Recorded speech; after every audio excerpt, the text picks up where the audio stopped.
Hello guys, welcome to the second part of mobile photography series. हमारे लिए सबसे important क्या है मोबाइल फोटोग्राफी में हाईएस्ट लेवल की रिजल्ट अचीव करने के लिए। तो फर्स्टली आता है हमें फोटोग्राफी के रूल्स आने चाहिए। And switch to second part, editing. Yes boss, without editing your photographs are worthless. Boss मानो या ना मानो, एडिटिंग बहुत बड़ा रोल प्ले करता है फोटोग्राफी में, स्पेशली मोबाइल फोटोग्राफी में। क्योंकि पहले पार्ट में हमने बात की थी मोबाइल फ़ोन में काफ़ी सारी लिमिट्स रहती है। ऐसा क्रिएट करने के लिए जिसमें हमें वो लिमिट का सामना ना करना पड़े, तो एडिटिंग में हमें मास्टरी होनी चाहिए। एडिटिंग एक अलग टॉपिक है जिसे हम प्रिसाइसली काफ़ी अच्छे से कवर करेंगे आने वाले पार्ट्स में।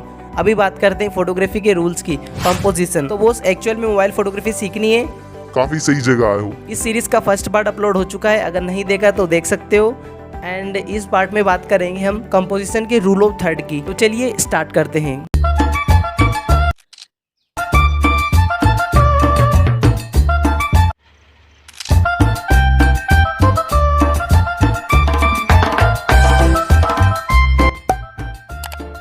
So the first and most important rule of composition is rule of third. अगर हम किसी फ्रेम में 2 line horizontally and 2 line vertically draw करते हैं तो 9 बॉक्स बन जाते हैं। एंड इन बॉक्स को क्रॉस करने वाले पॉइंट्स पर हमारे सब्जेक्ट को प्लेस कर एक फ्रेम बनाते हैं, तो एक कंपोजिशन या रचना बनती है। और इस तरह से फ्रेम में कंपोजिशन बनाकर क्लिक की गई पिक्चर रूल ऑफ थर्ड को फॉलो करती है।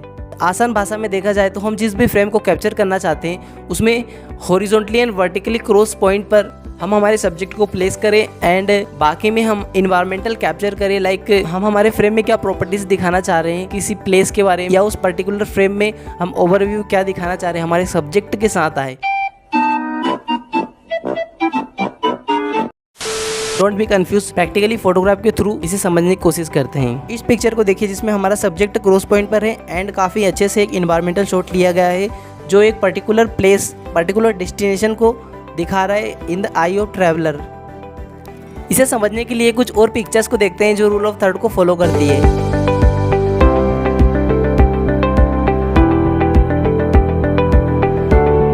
ऑलराइट, अब प्रैक्टिकली हमारे फ़ोन से कुछ पिक्चर्स क्लिक करते हैं रूल ऑफ थर्ड को ध्यान में रखते हुए।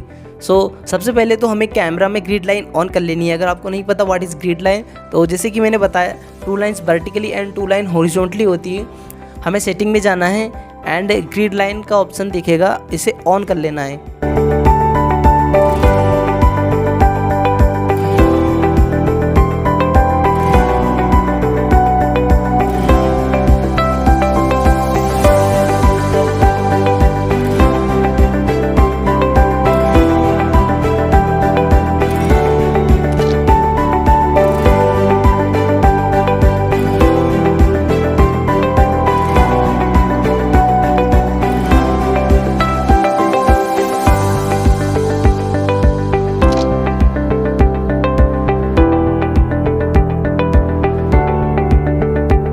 नाउ द क्वेश्चन इज, क्या रूल ऑफ थर्ड जरूरी है, हमें इसे फॉलो करना चाहिए? हमने तो काफ़ी सारी फोटोज़ क्लिक की है जहाँ पर हमने रूल ऑफ थर्ड का यूज़ ही नहीं किया, हमें तो पता ही नहीं था कि रूल ऑफ थर्ड क्या है, बट रिजल्ट काफ़ी अमेजिंग रहे। सो यस, यह इसेंशियल नहीं है। रूल ऑफ थर्ड कंपोजिशन का एक रूल है जो कुछ पर्टिकुलर कंडीशन में यूज़ किया जाता है। अब हम हर फोटोग्राफ में इसे यूज़ करें यह ज़रूरी नहीं है। कुछ कंडीशंस होती है जहाँ पर रूल ऑफ थर्ड का यूज़ करना रहता है।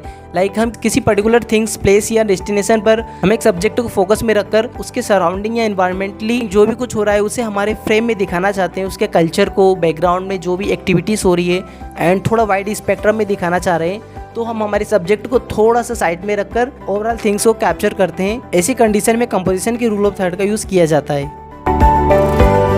लीडिंग लाइन, अगर कोई पाथ या वे है एंड उसके बाद हमारी मंजिल है, हमें मंजिल डायरेक्टली नहीं दिख रही है, तो हम उस पाथ को फॉलो करते हुए हमारी मंजिल पर या डेस्टिनेशन पर पहुंच जाते हैं। सिमिलर रोल प्ले करती है लीडिंग लाइन। मोस्टली ऐसी क्रिटिकल कंडीशन जहाँ पर व्यूअर सब्जेक्ट को डायरेक्टली फाइंड आउट नहीं कर पाते हैं, वहाँ पर लीडिंग लाइन काफ़ी बड़ा रोल प्ले करती है। हमें हमारे फ्रेम में ऐसी लाइन या स्ट्रक्चर देखना रहता है जो एक फ्लो में सब्जेक्ट की ओर जा रहे हैं। उन लाइन को लीड करते हुए एक वे फाउंड करें हमारे सब्जेक्ट की ओर जाने का, तो एज अ व्यूअर काफ़ी आसान हो जाता है। इन लाइंस के थ्रू व्यूअर की आई ऑटोमेटिकली सब्जेक्ट को डिटेक्ट कर लेती है। यह प्रोसेस इतनी फास्ट एंड सबकॉन्शियसली होती है कि पता ही नहीं चलता है। That's the power of creativity and composition. आइए कुछ एग्जाम्पल्स एंड कुछ फोटोग्राफ के माध्यम से समझने की कोशिश करते हैं।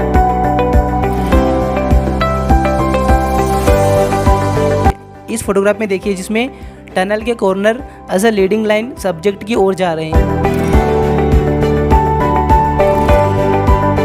जिस पॉइंट से हम फोटोग्राफ को देखेंगे तो ऑटोमेटिकली हमारी लाइन सेंटर में चली जाएगी सब्जेक्ट की ओर, इन लीडिंग लाइन को फॉलो करते हुए।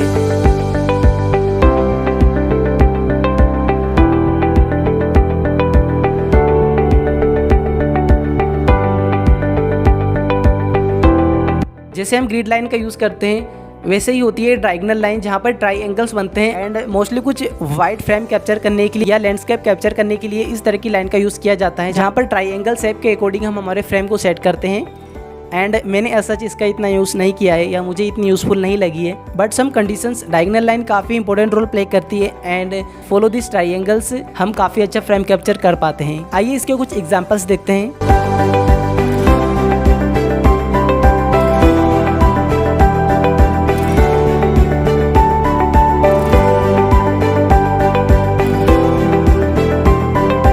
गोल्डन स्पाइरल, मोस्टली लोगों को गोल्डन स्पाइरल का पता ही नहीं रहता है एंड ये थोड़ा क्रिटिकल एंड कॉम्प्लेक्स है। इसके व्हील का साइज मैथमेटिकल नंबर को फॉलो करते हुए बढ़ता है, लाइक 112, 235, 358, 58, 13, 8, 13, 21 यह नंबर चलता ही रहता है एंड इसका व्हील उस नंबर के अकॉर्डिंग उतना ही बड़ा होता जाता है। तो ग्रिड लाइन का यूज़ करते हुए हम अच्छा फ्रेम सेट कर पाते हैं, इसलिए हमें गोल्डन स्पाइरल की उतनी ज़रूरत नहीं पड़ती है एंड यह कहीं ना कहीं सिमिलर होता है रूल ऑफ थर्ड के, बिकॉज रूल ऑफ थर्ड में जिस तरह हम हमारे सब्जेक्ट को सेट करते हैं सिमिलर उसी प्लेस पर हमारा सब्जेक्ट यहाँ भी सेट होता है। यह थोड़ा कॉम्प्लेक्स लग रहा है बट इतना कॉम्प्लेक्स है नहीं, काफ़ी सिंपल है। जो हमारा सेंटर पॉइंट है मैथमेटिकल कैलकुलेशन की बात करें तो 1 यहाँ पर हमें हमारे सब्जेक्ट को प्लेस करना है एंड देन व्हील के अकॉर्डिंग हमारा फ्रेम ऑटोमेटिकली बनता जाएगा।